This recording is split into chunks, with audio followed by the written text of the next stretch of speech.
پاکستان اسلامی جمہوریہ مملکت ہے، مسلمانوں کو لیڈ کرتا ہے۔ ہمارے پاس واحد اسلامی ملک ہے جس کے پاس ایک نیوکلیئر ایسٹ ہے۔ ہماری ذمہ داریاں زیادہ ہیں۔ میں بالکل اس موقع پہ کوشش کروں گا کہ لفظ بھی جو ہے ان باتوں کے علاوہ نہ جائے، اس لیے کہ نیت اللہ تعالیٰ جانتا ہے کہ بھئی آپ اس ساری چیز کو کس نیت سے بات کر رہے ہیں اور بیان کر رہے ہیں۔ میں صرف یہ کہنا چاہوں گا کہ ایسا نہ ہو کہ حالات ہماری حکومتوں کے لیے زیادہ سنگین ہوں۔ لاسٹ جو ہمارے یہاں اجلاس ہوا تھا جب اسماعیل ہنیہ صاحب کی شہادت ہوئی تھی تو ایک ریزولوشن پاس ہوا تھا، اس میں ایک کہا گیا تھا کہ ہم جس کے اور بھی پوائنٹس تھے لیکن 2 پوائنٹس میں آپ کو یاد کرانا چاہتا ہوں۔ پوائنٹ نمبر 4، پوائنٹ نمبر 5 اس ریزولوشن کا ہے، مجھے یاد ہے، لفظوں میں کوئی آگے پیچھے ہو لیکن میں اس کا مفہوم عرض کر دیتا ہوں۔ اور اس میں یہ بات تھی کہ ہم فلسطین میں جن نوجوانوں کی تعلیم متاثر ہو گئی ہے، پاکستان ایز اے ریاست ان کو یہاں لے کر آئے گا اور تعلیم ان کو دی جائے گی۔ اور دوسری بات اس میں یہ تھی کہ کچھ وہاں سے زخمیوں کو لفٹ کیا جائے گا، لے کر آیا جائے گا اور یہاں پر ان کا علاج کیا جائے گا۔ میں جناب عالی کوئی درجن 2 درجن کے قریب اسٹوڈنٹس آئے وہاں سے، لیکن آج اس آپ کے توسط سے میں دوبارہ یہ بات کہنا چاہتا ہوں اپنی پارٹی کی طرف سے، اور یقیناً جب حکومت کی کیبنٹ میں مجھے موقع ملے گا تو میں بھی یہ بات کروں گا، اور مجھے پتا ہے کہ میری بات انشاءاللہ تعالیٰ مانی جائے گی، سنی جائے گی۔ میں یہ تجویز پیش کرتا ہوں اس ایوان کو، آپ اس کو ریزولوشن کا اگر حصہ بنائیں کہ کم سے کم 100 فلسطین زخمی بچوں کو ریاست پاکستان لفٹ کرے ان کی فیملی کے ساتھ، 100 خاندان وہاں سے لفٹ کریں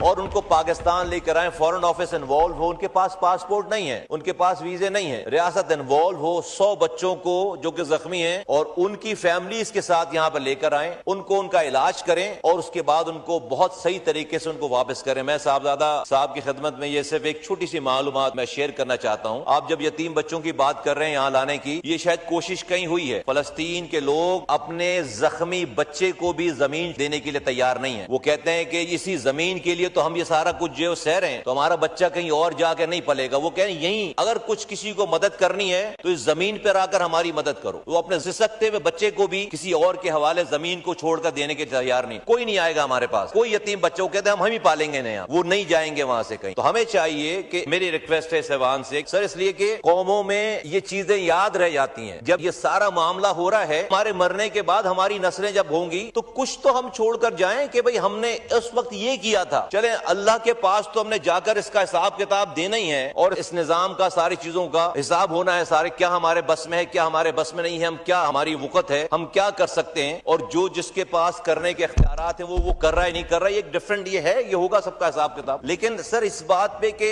آج جب یہ ہو رہا ہے تو ایز اے قوم کل کو ہمارے بعد ہمارے بچے، ہماری آئندہ آنے والی نسلیں کم سے کم، اور پھر وہ یاد جو 100 فیملیز جائیں گی وہ کم سے کم ہمارے ایمبیسڈر بنیں گے، تو ہم یہ بڑا سمبولک ہے۔ لیکن اس پاکستان آج اس پوزیشن پہ ہے کہ 100 خاندانوں کو لا کر 2 مہینے 4 مہینے 6 مہینے رکھ کر ان کا علاج کر کے ان کو واپس بھیجے تو وہ شاید ہمارے وہاں پہ وہ ایمبیسڈر بنے۔ سر ہم نے رب کو اپنی آنکھوں سے دیکھا نہیں ہے، اللہ کے رسول صلی اللہ علیہ وسلم نے بتایا کہ اللہ ہے تو ہم رب کو مانتے ہیں۔ ہم نے جبرائیل کو قرآن لے کر اترتے ہوئے دیکھا نہیں ہے اپنی آنکھوں سے، اللہ کے رسول صلی اللہ علیہ وسلم نے بتایا کہ یہ قرآن جبرائیل لے کر اترے ہیں اور یہ اللہ کی کتاب ہے، ہم مانتے ہیں۔ اسی اللہ کے رسول صلی اللہ علیہ وسلم نے کہا کہ مسلمان ایک جسم کے مانند ہے، مفہوم ہے، جسم کے ایک حصے کو تکلیف ہو تو تکلیف پورے جسم کو پہنچتی ہے۔ تو جب ہم اس رسول کے کہنے پہ رب کو مانتے ہیں، اس رسول کے کہنے پر اس قرآن کو مانتے ہیں، تو اسی رسول کا یہ کہنا ہے ہم نے حشر میں جا کر ان کے سامنے کھڑے ہونا ہے، ان سے اپنی عافیت کے معاملات دعا کروانی ہے، ان کی شفاعت کے بغیر ہمارا کچھ بھی نہیں ہو پائے گا۔ تو آج یہ سارے عہدے، یہ ساری وزارتیں، یہ ساری حکومت، یہ سارے شبشبے، یہ ایوان، یہ سب چند دنوں کی مہار ہے، سب ختم ہو جائے گا سارا سلسلہ۔ سر یہ فلسطینی بچوں کا، فلسطینیوں کا امتحان نہیں ہے، یہ ہمارا امتحان ہے۔ وہ تو اپنے امتحان میں کامیاب ہو گئے، آج یہاں پر ہم ڈینگی وائرس سے مر کے جو ہے وہ بھی ہم قبر میں جا رہے ہیں، ہم جو ہے وہ ٹرولروں سے کچل کے بھی مر کے قبر میں جا رہے ہیں، ہم گندا پانی پی کر بھی مر کے قبر میں جا رہے ہیں، کھلے ہوئے گٹروں میں بچے گر کر بھی قبر میں جا رہے ہیں، تو اس طرح بھی مر رہے ہیں، اور وہاں پر اللہ کے لیے اس کی زمین کو، قبلہ اول کو بچانے کے لیے جانے جا رہی ہیں، تو وہ تو کامیاب ہیں سارے، وہ تو سب کامیاب ہیں۔ امتحان تو ہمارا ہے، تو ہمیں اس امتحان میں سوچنا چاہیے، جو بھی ہمارے پاس ریسورسز ہیں، سیاست سے الگ ہٹ کر، اس والی بات میں سیاست سے الگ ہٹ کر اپنی اس دنیا کے لیے اور اپنی، سر ہم شاید یہ کریں گے تو اللہ تعالیٰ شاید پاکستان کی بھی مدد کرے، غیب سے مدد کرے۔ دنیا میں ایک پتا بھی اللہ کی مرضی کے بغیر ٹوٹ کر نہیں گرتا۔ ہم شاید وہ چیز جو ہمیں ابھی شاید ہمیں ایسا لگتا ہو کہ بھئی ہم کیسے یہ کام کر سکتے ہیں، شیطان وسوسے ڈالتا ہوگا، پتہ نہیں دنیا ناراض ہو جائے گی، ہمیں کچھ رب کی رضا کی خاطر ہمیں کچھ ایکسٹرا آرڈنری کرنا چاہیے۔ اگر کر رہے ہیں اور کانفیڈینشیل ہے، نہیں پتا، بڑی اچھی بات ہے، ہو سکتا ہے کہ اسٹریٹجی ہو, لیکن اگر نہیں کر رہے تو ضرور کرنا چاہیے. میں اس سے زیادہ اور نہیں کہوں گا. میں اس ایوان سے کوشش کروں گا, ریکویسٹ کروں گا کہ یونانیمس کوئی ابھی بھی جب باتیں ہونی ہے اور باتیں ہونی ہیں. قادر بھائی نے بہت زبردست تقریر کی ہے, لیکن یہ اس کے اندر بہت سارے پوائنٹ جو ہیں وہ ہیں اور ساری چیزیں, لیکن اور تقاریر بھی سر, چونکہ یہ فلسطین کا معاملہ ہے تو کم سے کم ہم فلسطین کے اوپر جو ہے وہ اپنی موجودہ آج کے دن کی قدورتوں کو, اپنے اختلافات کو بلا کر یونانیمس کوئی ایسی بات کریں جس سے شاید کوئی اس کا امپیکٹ پڑ سکے.